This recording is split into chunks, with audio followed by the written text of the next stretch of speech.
We are back in agony for the agony booth. You okay? Oh, I have laundry on the back of my chair. Hold on. It's gone. It's gone. That Starting was it off great. 40 more times interesting than anything that happens in this episode, by the way. I'm just It's very, nothing very, like a romance. very, very, Cisco gets his groove back. That's what very, this episode is. very, very, very, very, very boring episode. Well, I mean, yeah, it's a little He does boring. not get his groove back. He doesn't get his groove back. It's just basically, it's like, oh, you're cute. I'm not real. That's it. Well, you know, it's nice to see you. I have notes. I have very extensive notes that I took on this episode because I had to, because I could not. I would literally watch a scene and then it'd be like, what just happened? I don't remember. And then I'd have to rewind it and watch the scene again, and just suffer through that tedium once again. Star Trek needs to stop doing romances. It's the one job Star Trek has never been able to get right. It's never going to stop. Yeah, they need to. They need to. It was not good. I mean, what else do you think they should do? Like space opera or something? Anything but, okay, you know what? Sure. Space opera. Do a space opera. Have the Doctor do an entire episode of Starfleet Academy in an opera. That's it. A Star Trek rock opera starring Robert Picardo and Jeffrey Combs. That'd be good stuff. Yes. Kurtzman. I don't know if you saw it. Apparently Kurtzman's not going anywhere. That is the new hubbub, but I don't know. We'll see. You know what? Whatever happens, happens. I don't know. I'm not like anti Kurtzman. I'm not pro Kurtzman. I'm just pro. I want a show that I like watching every week, and well, we'll talk about that tomorrow night. Oh, okay. All right. Well, if you didn't know, how good I look since I've started wearing glasses. I've noticed how clear your video is too. Like, did you upgrade your camera? No, it's because I have glasses on and I can see. Oh, I left my glasses at work, so that's going to be that's okay. I got enough glasses sexiness for the two of us. So there we go. That's always fun. I look all intellectual. Like I could say the dumbest things and people would be like, "Wow, he's smart." I'd known about that. I've been wearing these things years ago. Trick of kaolin tastes like Trick cereal. Oh, look at that! I'm intelligent. So today we are diving into Star Trek Deep Space Nine: Second Sight. Right? Are we? Yeah. I'm sorry, I've gone a little insane.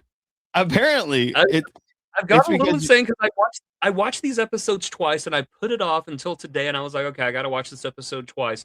And by about 1/3 through the second watch of this episode, I seriously think that my sanity cracked. Really? It's gone. It is absolutely gone. Well, let's. Can we talk? I always wondered, like, what's worse, this one or Move Along Home? Move Along Home, obviously, but no. You know what? I take that back. This one's worse because this one does the worst thing that Star Trek can do, and that is be completely 100% unmemorable. Just boring.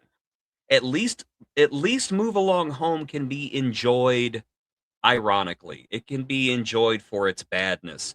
This one, what can we enjoy this one for? Oh, Ben falls in love with a woman on the anniversary of his wife's death.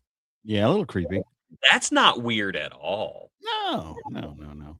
We're going to say hello to the Scarif Scuttlebutt podcast. What's up? Scarif. I love that, Scuttlebutt. It's good to see you. May the Force live long and be with you. I think I have a lightsaber here. No. I think I made this. Yeah. He's got deodorant. Well, at least we know Jason is well taken care of. That's Squatch. He got Dr. Squatch. It is Dr. Squatch. I love Dr. Squatch. Yeah, I have the same. I don't care if it's $40 per bar. I It's like very smelling. expensive. Yeah, It is, but you know what? It's worth it. it's good. I'm not getting paid for this, but Dr. Squatch. Yeah, we totally. Let's talk. In I'd our rather talk about Dr. Squatch than this episode. actually, it would be a more interesting podcast. Why don't we have you read the synopsis, which I have dropped in the private chat? You know I don't know how to work this thing. All right. Oh, the private chat. Where is it? Hold on, I'm looking for it. Private chat. See, this is already more exciting. Yeah. Just so you know, the scuttlebutt wants to smell like Jason Gaston. Oh, you should. I smell amazing. I smell like leather. I smell like leather, chocolate chip cookies, and something unidentifiable. We don't know what it is, but it smells good. All right, here we go. Okay. While naked scientists get... That says noted scientists, not naked scientists. Correct. See, I thought you had glasses. Wow, this episode is more exciting than I thought. While noted scientist Gideon Satek is preparing for an ambitious project, reigniting a star, we'll talk about that later, Cisco is intrigued by a woman who keeps disappearing. Baby, come back. You can blame it all on me. Yeah. Yeah, the universe is not old enough to support a black dwarf star. By the way, this episode is scientifically inaccurate to the point of lunacy. I just had to say that. Wow. All right. Yeah, Well, we're not old enough. It's just not possible. Well, let's get into our fancy bumpers.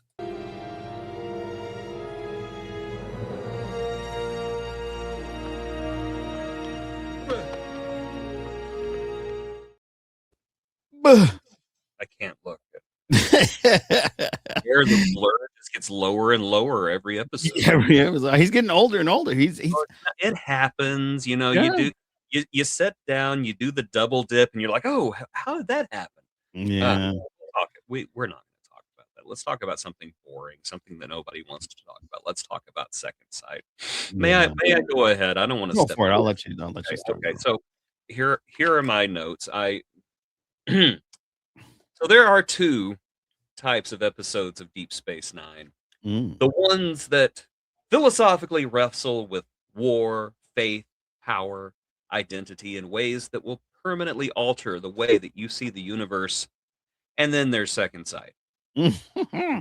Second Sight is what happens when Deep Space Nine briefly forgets that it is the smartest and greatest Star Trek series of all time and decides it wants to be Hallmark the Next Generation. Oh. This is where, it gets worse. This is where Benjamin Sisko, the emissary, widower, a man holding together the political stability of an entire sector, decides that what he really needs right now is the dullest romantic subplot imaginable. Enter Fenna. Fenna is artistic. She's aloof. She speaks exclusively in cryptic statements and half-truths, and more importantly, she disappears from every scene like she's Batman. That is what this episode is. Sisko falls in love with Batman. I'm not exaggerating. Sisko will turn his head for half a second and look, and she's gone. No transporter sound effects, no door opening, no footsteps, just poof, gone. And he doesn't think anything's weird about that. He's just like, oh, Fenna, you're very cute. See, look at the wormhole, and oh, she's gone. Well, that's odd. No, Quark, I don't want a drink, but thank you. Incidentally, the holosuite's open. You do know what Quark was offering him, right? Oh, yeah. Dirty, dirty Quark. At one point, I'm convinced that before he should have even turned around in one scene, I just wanted Sisko to be looking off in one direction, be talking to Fenna, and then go, computer.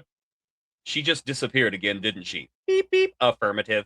I just wanted to see that happen. Fenna has full Gotham City level exit timing. If Commissioner Gordon turned around, Fenna would be gone. And Batman would be sitting there going, where did she go? All I smell is faint perfume in the air. No. It would freak out Batman. Avery Brooks, by the way, I Mm. love Avery Brooks. Avery Brooks, we all know that he was not happy on this show and felt obliged to stay because of what his character represented. And he is working so hard to bring any kind of humility and humanity to this role. And this episode gives him nothing. It gives the man nothing. It doesn't even give the poor actress who was playing Finna anything. It's just like, hey, you two have no chemistry whatsoever. Let's have you two fall in love. And every time it seems like the romance is starting to build momentum, Finna raises her cape and disappears out the window as lightning flashes. And Right. did I mention that this episode takes place on the anniversary of Jennifer Sisko's death? Because That was such a weird. just in case you thought it was just a little bit romantic. And of course, Jake is all like, hey, Dad, it would be great if you boned somebody on Mom's death anniversary. I think it'd be awesome for you. I should tell Nog about it. Aaron Eisenberg should have been in this episode. He could have been like, did you just see that chick disappear? I swear she was standing up there with your dad, and then she just Batmaned out of here. Nog, how do you know what Batman is? We have policies. They're not just for boinging. Let's talk Sayatek, the galaxy's most aggressively overblown, egocentric scientist. This guy is so into himself. You can tell he's never clapped during a concert and probably yells his own name during sex. But here's my favorite part. I was watching this episode thinking, where have I heard this voice before? He sounds so familiar, and I could not place it. So I IMDb'd this guy. He's the voice of the Jurassic Park tour guide. He is the guy who says, welcome to Jurassic Park. So we have two science fiction stories where he is involved in a plot to bring something dead back to life. Wow, look at that. A star that obviously don't work and dinosaurs that obviously didn't work. Well, the dinosaurs worked perfectly. It was the park that didn't work. But that was Nedry. We can control them. We can control them. We have the but yes, welcome to Jurassic Park. Watch this episode. It's the same guy. It is the same crazy. guy.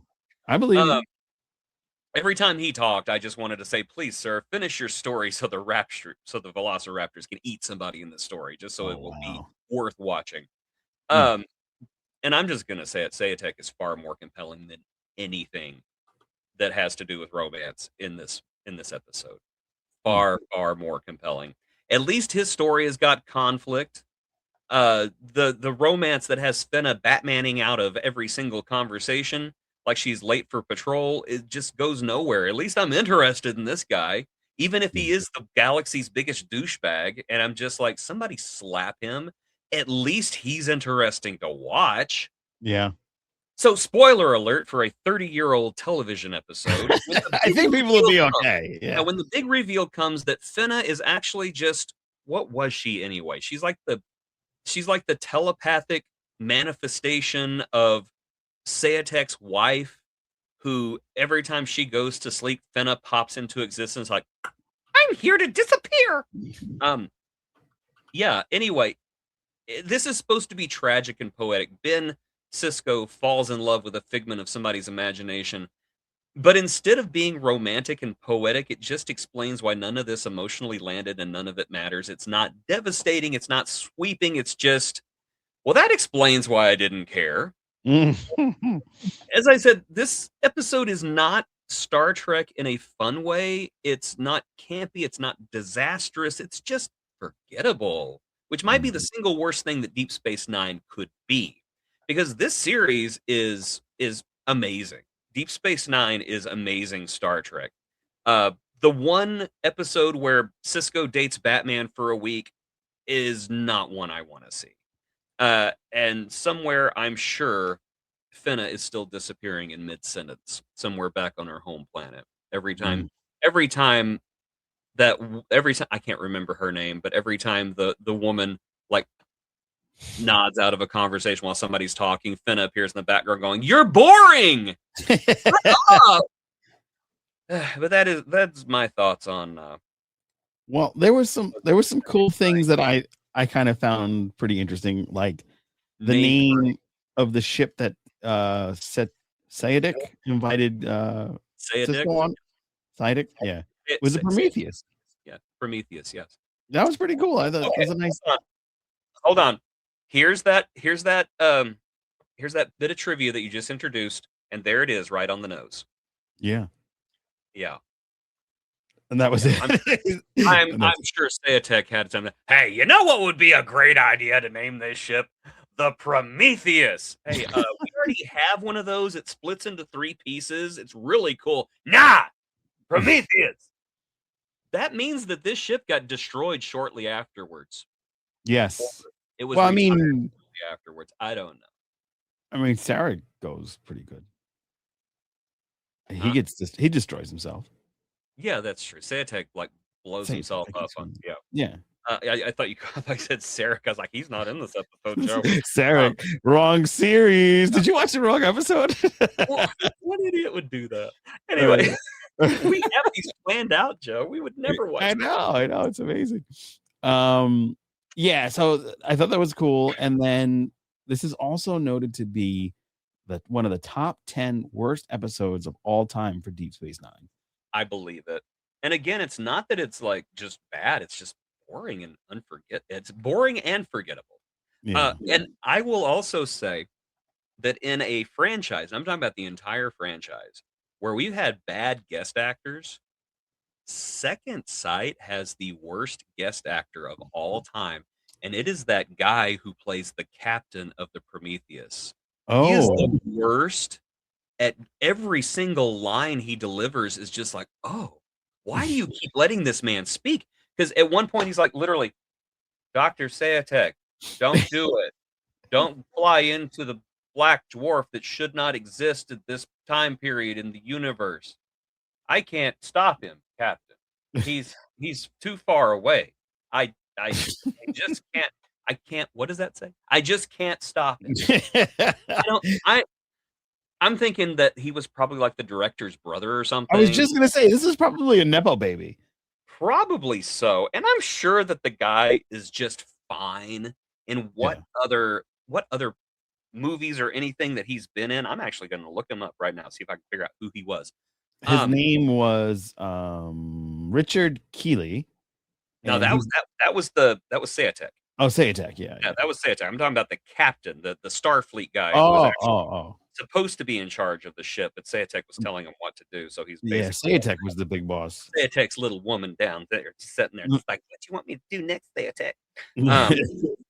Let's see, Deep Space Nine. Because I want to know who this man is, and I want to know where his career went. I mean, we knew it was going to be good when it was a season 2 episode. So that's season 2 had some amazing episodes. Season 2 or season 3? Season 3. Season 3 had some amazing episodes. Mm. This was just not a good episode. Let's see. It took me the wrong thing. I'm still looking for this guy, but we're going to keep talking about it. Yeah, this not good. It was not good. Let's see. This was season 3, wasn't it? Yeah, this season 3. Ooh, Meridian sucks. That was a bad one. Ooh, Life Support's another bad one. It's another boring episode. Where the heck is it? It's not here. Where are you? Okay, maybe it was season 2. Let's go to season 2. This is season 2, episode 9. Second Sight is a 29th far episode. More entertaining than this episode ever was. There you are, you little so and so. Let's see if I can find out. Purcell? Huh? Was his name Purcell? I don't know. It's Mark Eckerson. Mark Eckerson, Purcell. Is that him? Hold on, I'm looking. There's like one picture of him here, and he's got like wild hair. Yeah, that's him. Okay, let's see what else he did in his career. Hold on. So he was in. Oh, he was in Amazing Stories. That was good. Yeah, it's amazing he was able to get a part on any show. Damn. Let's see. He was known for Amazing Stories. Oh, he was a producer. See, I thought maybe he was a contest winner, like in the back of Marvel Comics. It's like, hey, here's your chance to win a part on Star Trek Deep Space Nine. Oh, cool. He's an Alfred Hitchcock. He was on Alfred Hitchcock Presents. How old was this guy? He was born. He doesn't say. That's the mystery of Mark Eckerson. Wow, Mark, if you're out there, call us. I'm curious about you, dude. I want to know more about you. Yeah, I really it's want to very. know. I want to know more about you. Okay, I don't mean that in a weird way. I just want to ask weird questions, like about Well, your acting choices. Like, did you did you talk through 8 layers of emotional dampening foam to prepare for this part? mm, Did you go through Kolinar before you were able to secure the part as the captain? Because it was absolutely wretched. I'm actually kind of surprised the director didn't go, wait, you know what? We actually don't need a captain for this ship. You know what, Cisco, you're in charge of the ship now. Yeah, you can be the captain. hey, Katrina Fletcher, thank you for stopping by and welcome to the Captain's Quadrant. We appreciate you. And yes, I loved Amazing Stories. That was great. And Alfred Hitchcock Presents was pretty dope too. Yeah. How did this guy get on so many things? He was also in DTLA. I don't know what that is. That is the relationships of and sex lives of 8 friends with varied ethnic, cultural, and sexual orientations that work and live in the vibrant community of downtown Los Angeles. Oh, DTLA. I bet that was great. It's like, you are very beautiful, and I wish to take you to bed. Come with me. Ooh, baby, baby. Ooh, He's baby, probably baby, like ooh, an baby, baby, ooh, old. baby, baby. It came out in 2012, so he's probably super old. Probably, but Yeah. everybody He's was more like, could you change my diaper? And then as you take the diaper off, I want to play with that. It's like, no, no. that's Stop. probably what he did. We That's don't probably get what to talk anymore. All right. Yeah, it was him. Let's see. He appeared in The River and American Gothic and was in productions of Phantom of the Opera. Christine. Be my music of the night. Oh boy. Boy, oh boy, oh boy. There is literally nothing about this guy in anything. Yeah, he's an enigma. He's an enigma. He is, but I mean, look at him. He looks like what if Beavis was giving command of a starship? Like, We're gonna go in space. set a course for Uranus. You said Uranus. See, we're just goofing, but we've come up with a better episode. Yeah, it's great, vast improvement. All right, Juan, I order you to go take a number 2. Yeah, I think they did do a little parody on Star Trek on that. They actually did that on Beavis and Butthead. It was like it's more exciting than this episode. Very much so, yes. All right, well, why would they do that?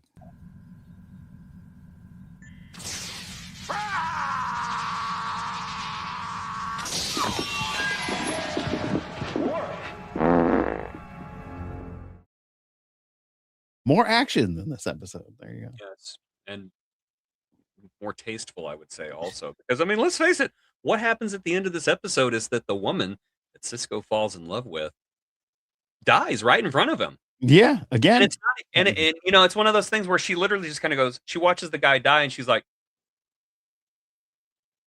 and then she, how did okay, so the woman was in a coma while this was happening, right? Yes. How did she know that her husband died? Or did somebody whisper it to her? It's like, okay, 3, 2, 1. He's dead. He's dead. I don't know. I don't know how that happened. Yeah, it's just weird.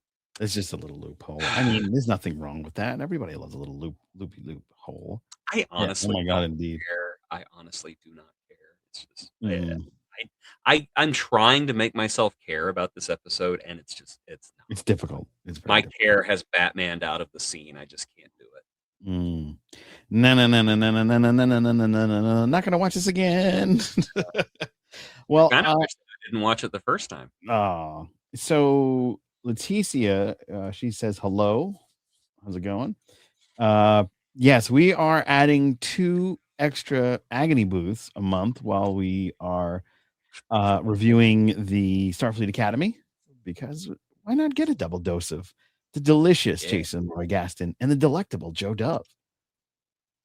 I don't want to imagine what your flavor is, by the way. Please don't do that again. Until I used the wrong word. No, you most certainly did. No, it works. I'm delicious. I'm tasty. Well,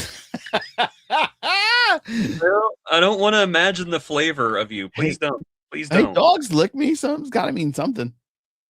Just means you dogs eat their own poop, Joe. That's not true. They do. They totally do. I regret everything about this, by the way. I regret watching this episode. I regret showing up on this podcast. No, you don't. You love it. Come on. I don't. Not anymore. You ruined that. No. I just want to say, Joe, look that way, and then just just leave. Click. Yeah. Sorry, the real Jason's over there in bed. He just woke up. He was in a coma. His beloved was in a coma, and apparently he got killed and he disappeared. So Jason, I don't even know why I'm making this noise anymore. Yeah.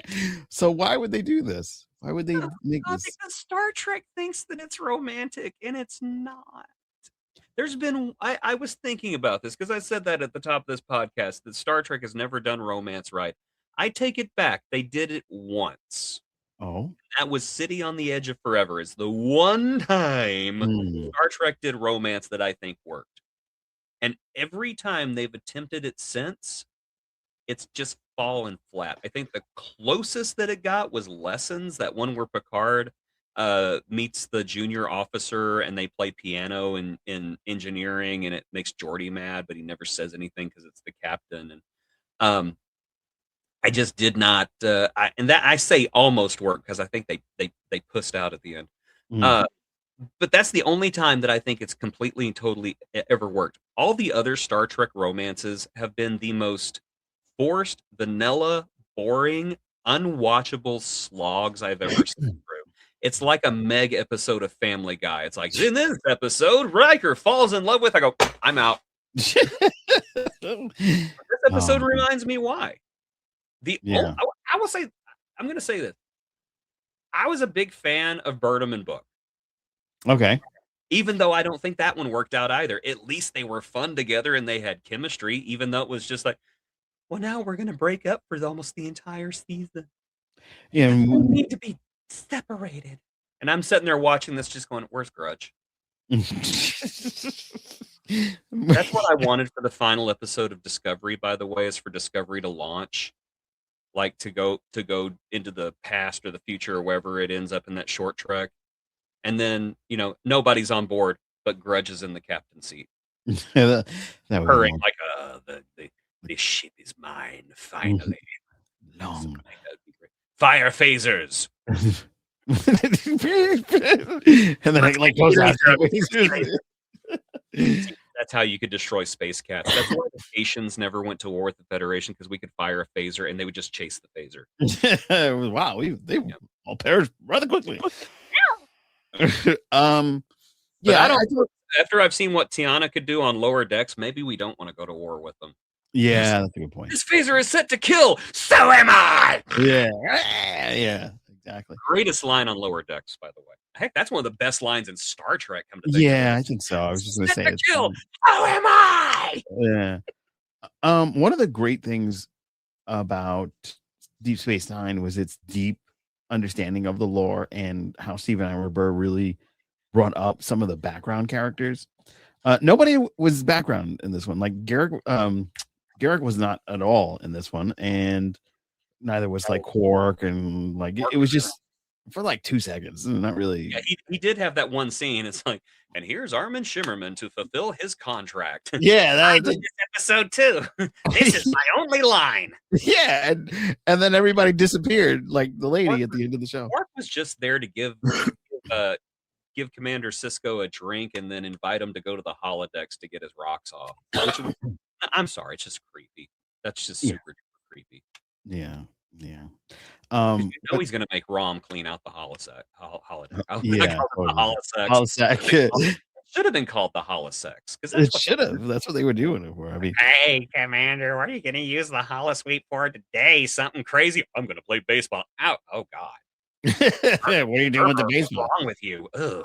Go like this. I thought it originally was going to be like a buddy cop. Is that a metaphor? No, he's really gonna go to the holosuite and play baseball. Ew. Ew.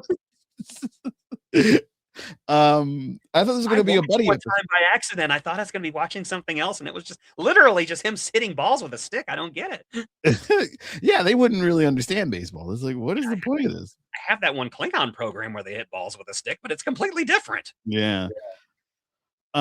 the expectation for me was a little higher on this episode because I thought that you crack yourself up, man. It's hilarious. I thought that for sure. That's so darn funny. You are very funny. I thought that they were going to have like a buddy episode with Dax and Cisco because Curzon the symbiont and Cisco were so close 3 years ago, and the reality was it was like a love story. And I think somebody must have been picking up one of those Fabio books because remember in the 90s Fabio was really big. Oh yeah, and And then, then he got hit by a bird on a roller coaster. We never saw him again. yeah, the bird ended Fabio. I think he's somewhere in the Harlequin romance printing factory, just playing an organ with it. Like You did it. I was beautiful once. Two Phantom of the Opera jokes in one episode, ladies and gentlemen. This is what you subscribe for. It's probably got a little bird like beak like hanging on the side. Is that a bird? Why did I just look it up? But no, I think the reason why they did this is because they probably watched one of those, read one of those romance novels because somebody picked it up because of Fabio and was like, we should do this in Star Trek. Why haven't we done Star Trek romance? Amazing romance novel, sir. That's a Batman comic book. Look at the way he disappears halfway through a conversation. It's amazing. Beautiful. It's amazing. Yeah. It's got me all randy. I want to do this in Star Trek. Yeah. Put her in a cape, sir. We'll get sued. Put her in a cape. Well, she did kind of have a cape, didn't she? She kind of did. She kind of did. Totally did. Hello, my name is Fenna. I'm your love interest. Hello, Fenna. What do you like to do? Justice. Oh man. Oh, we're having too much fun here. We really are. All right. Well, would that make Quark Robin? Because he's always Robin. Oh, maybe bad joke at the end there. Well, there's got to be something redeeming to this episode, right? So let's find out what it is.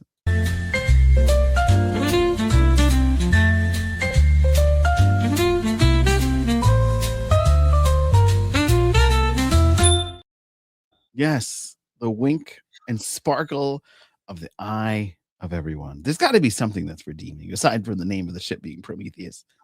That was not a redeeming picture. Richard Keeley was a lot of fun to watch. He was hamming it up a little bit. He was, and you know what? He was having fun. I don't want to say I was having fun when he showed up, but I was at least interested in what was going on. I was just like, they're going to Genesis an entire star. That sounds awesome. And then I saw that it was a black dwarf, and I'm like, scientifically impossible at this age of the universe. I'm sorry, we have to be a couple of quadrillion years older before that happens.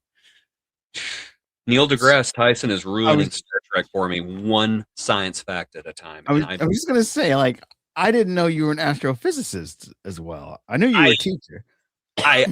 I have always been interested in astronomy, and particularly, and I know this is super morbid, but like the eventual death of the universe fascinates me. And whenever I found out that the universe is actually not old enough to have any black dwarfs in it at all, I was super fascinated. And then I found out, quadrillions of years, white dwarfs will pull into black dwarfs. And that's just cool. I don't know. I just think that's really, really, really neat. I love stuff like that. So that was the redeeming feature, the science? No, Richard Keeley. The science ruined it. Richard. I will also say I think that this is probably one of the best looks we ever got at the Nebula class model in action. So it was really cool to see all those new shots of it, and you know that it's the model and not the CGI model because the deflector dish does that thing at the bottom. It has this little boop at the bottom. That's how you can tell the difference between the CGI model and the physical model, is that the CGI model does not have the little dip at the bottom of the deflector dish, and the model does. It's really I like that. Let me see any other redeeming features. I actually liked Quark's little scene because it's Quark. Every time Quark's on, it's like, yay. Well, I mean, he comes out and he sees the commander looking sad, and he comes out with a free drink, and he's like, "Hey, this is for you." And of course, Ben is a jerk about it. No, thank you. I take your show of empathy and I spit on it. But I liked seeing Quark being genuinely concerned about somebody else having I know he offers him a holosuite at the end, but it was a free drink, and I was just like, that's actually like a big thing for a Ferengi. Yeah, Let's see. That's it. I'm that's really it. grasping for straws, and nothing in this episode is offensively bad. It's just boring. It's just Mm. boring. That's It it. is. It's a slow burn. It's really no burn at all. Actually, No burn. it's Yeah, just slow. Yeah. it's a no burn. It's just see the reason why romances on Star Trek never work out is because the romance is never going to go anywhere. Yeah. It's going absolutely nowhere Yeah. because by the end of the episode, it will either be forgotten or something tragic will happen Or or both. they will be separated. And I'm just sitting there thinking, why do you think we would be emotionally invested in something this predictable? Yeah. And it never works out. Poor Cisco. Even Cisco really doesn't. I mean, until Cassidy comes on board, his romance in this whole arc for Deep Space Nine is not really that good because he also dips on Cassidy. So not Hey, really good he on that. doesn't dip on her. He Takes her to sacrifices himself. prison, and he's so good, she waits for him. That's right. I forgot about that. Very good recall. Mhm. Yeah. Oh Yeah. yeah. Oh yeah. It's like, Cassidy, I'm sending you to prison. Oh, Ben, I'll wait for you. Oh, you will? Okay. Yeah, yeah, you're the emissary. Yeah, yeah. He was special. Oh man. I Yeah. loved Cassidy. She's so great. I was Yeah. watching old episodes of The Orville the other day, and Penny Johnson was playing the doctor on that show, and it's just like she's so great in everything she does. Mm. And of course, Avery Brooks is just an absolutely amazing actress. You get Penny Johnson and Avery Brooks together, and it's like fireworks. Okay, I Yeah. take it back. There's another romance that worked with Those Cisco and Cass. Yeah, that did work. That because they built it in time. It wasn't just like one Yeah, episode. it Where, oh, look, wasn't just like, animating. oh, you're not. That would have been kind of funny as whenever they first meet. He's like, Dad, this is Cassidy Yates. You're not going to disappear if I turn my back, are you? Like, what's wrong with your dad? He asks that to everybody he dates. That's an All oddly of them obvious question. this month. It's weird. It happened more than once, and I'm not saying that it should happen more than once, but because it did, I gotta ask: Are you gonna disappear on me, or how are you against falling pieces of synthetic steel? What? Just want to make sure that you. If I had a nickel for every time a girlfriend disappeared in mid sentence, I'd have 2 nickels, which isn't a lot, but it's weird that it happened twice. Yeah, and yeah, I mean, What we just need is a Disney Star Trek mashup. So just so we can get Phineas and Ferb on Star Trek. That'd be awesome. yeah. So another thing is A platypus? A penny the platypus, Klingon! another funny comparison that is kind of an interesting thing is like Cisco's kind of like falling in love with this ghost lady, and Dax really doesn't talk him out of it. Yeah, she's just like, go hit that. Yeah, I mean Go that's Curzon, I'm sure talking, but Oh, like that's Jadzia. That is Jadzia all the way through. Jadzia had such what's the word I'm looking for? Jadzia was I'm trying to think of I've heard somebody say it one time in a way that she was very sex positive. There we go. Oh, okay. Jadzia was sex positive. Free love, And- like a hippie. Yeah, it was just basically, you know what? If it feels good, go do it. Yeah. And so she's just like, yeah, Ben, go get your freak on. Go do it. Go Okay. do it. Go do it with Batman. Go on. Batman. No, leave the cowl on. Imagine when they're done, she disappears. Oh, what do you want for Brett? I can't believe she left. Awesome.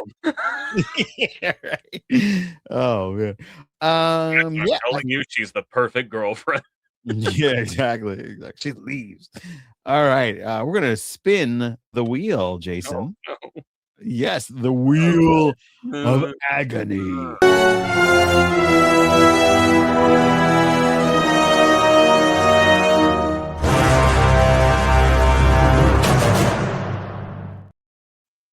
All right. So I have to just a little bit of new this whole new computer has an issue where I can't share the Wheel of Agony. That's annoying. Joe messed up. I didn't mess up. Joe messed up. Joe messed up big time. Anyway, the computer. while Joe is fiddling with his wheel over there, off camera, let me just remind you all that you can become a patron of the Captain's Quadrant by visiting that thing that just popped up in the middle like a reverse Batman dating Ben Sisko. It just pops up when you don't realize it. Scan that QR code or visit the link in the video description below. You can support this very organized sinking ship that the two of us are currently on right now. Joe, help me. Yeah, it's not letting me do it because okay, you know what? Spin it and we'll narrate it. How about that? You're gonna have to narrate it because I can't see it. All right, so ladies and gentlemen, what you're not seeing is the Wheel of Agony. We've got a picture of Galron. No whammies, no whammies. Big money, no whammies, no whammies. Yeah, exactly. And stop. Okay. Stop. This show is going swimmingly, by the way. It stopped on These Old Scientists. It's a good one. We didn't get to talk about this one. Yes. We suspended our new reviews in solidarity with the actors strike. So we missed this absolute freaking banger of an episode, and I can't wait to talk about it. Now, I'm in a good mood. You dropped me out of my second sight funk, and now I'm in These Old Scientists high right now. I'm here to help you. I help you and those watching in the show and all the wonderful things. So this is great. And then when I restart my Chrome, it'll be even greater. So, so next week you'll actually see the wheel. Are you excited? We never. I did watch it. I remember enjoying it. I'm excited. It's probably hands down my favorite episode of Strange New Worlds. Oh wow! Well, I don't think it's the best episode, but it's my favorite. My favorite is the one. The best episode is the one that I think it was like the second or third episode where the little kid had to go do his duty underground, and it turned out like Riches where silence cannot reach it. Yeah, that's to me is the best episode. But that's not one I'm going to just throw on as fun background noise and say, "Oh boy, I can't wait to watch Reaches Where Silence Cannot Reach." Those Old Scientists though, I will turn that on in the background and just watch Jack Quaid and Tawny Newsome just like be awesome in it. Riker. Yeah, I can't wait. That's going to be a good one. Q. Say Q. They haven't met him yet. Oh yeah, that's right. Well, technically, they kind of did the next season, but whatever. Yeah, they don't know that yet. Maybe that's what it was. Yeah. Spoiler alert. Yeah. So that's going to end our episode here. We'll be back next week with all. Well, actually, we'll be back tomorrow. I keep forgetting. Yes. A double feature. We're going to be talking about the first two episodes of Star Trek: Starfleet Academy. Yes. So, what did we think of this show? You're going to tune in tomorrow and find out. Yeah, and then not only that, tomorrow you can call in. Here's the number. You can call in that number. It's 347-565-5375. You call in that number in the comment section, and you can become part of the journey that is Captain's Quadrant. I better make sure that the Bluetooth is connected to the sound audio interface so that we can make sure that we have that capability, because that would suck. Yeah, I can hear you. Only I don't think it's wait. Hello. Go ahead. Hello. No. Hi. Hello. Well, I'm glad you called now because I can fix it in real time. What you wearing? Is your refrigerator running? Yeah, it is. Probably running away because it knows we were talking about Second Sight today. Oh yeah, that's for sure. So anyway, let's see. I'm calling to about your car's extended warranty today. Okay, I'm boring conversation anyway. Luke, get us out of here. Oh, now it's connected. You call me back. But yeah, you can call that number. If you're on right now, you can call that number. I'll watch tomorrow. This has been fun. Oh, perfect. Amazing. Thank you. We're gonna have a lot of fun. Same time, same Star Trek time. Same bat time, same bat channel. Yes, we're gonna be here tomorrow at 9 p.m. and we're gonna be joined by the amazing Jason Hatswell, aka VHS Jace from the VHS Vault on your channel, Jason McGaston. He's like the turd that won't flush. He says, "I'm never coming back." Oh, I'm back. Yeah, we left the show like what 6 times. Yeah, I've had enough of you. I'm leaving. I'm never gonna be on this shit show ever again. Okay, I'm coming back. I'm coming back, everyone. It's a limited run. It's a limited. Yeah, that's our bud. Just here to be grumpy. Little dirty Australian Santa. There we go. Phil is watching Starfleet Academy tomorrow. Great. So be sure to come by, say hello, and see where we end up on the show. I got to watch one of the episodes, and I was I'm not going to tell you what I was going to say. So you have to tune in tomorrow and find out. It'll be worth it. Trust me. I've seen both of them, and all I can say is I think it's awesome to hear Elastigirl on Star Trek. Oh wow, that Bob, come on, Bob. You gotta engage, Bob. I'm just thinking of if you close your eyes and just listen, you just hear you hear Elastigirl and her luscious just walking through Starfleet again. Yeah, that's what it is. And the way she sits in the seat, them Pixar artists knew exactly what they were doing. They sure did, man. They sure did.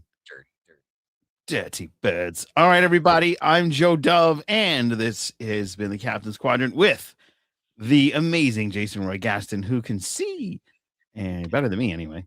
We will see you tomorrow at 9 p.m. Look darn right scholarly too. I should go to Starfleet Academy. You should. I should. Yes. You should. All right. Next week. Tomorrow, guys. Tomorrow, 9 p.m. I'm so used to saying next week. I gotta get used to that. All right. Bye. Tomorrow. You've made it through the Agony Booth, a Captain's Quadrant show. Please be sure to like, share, and subscribe.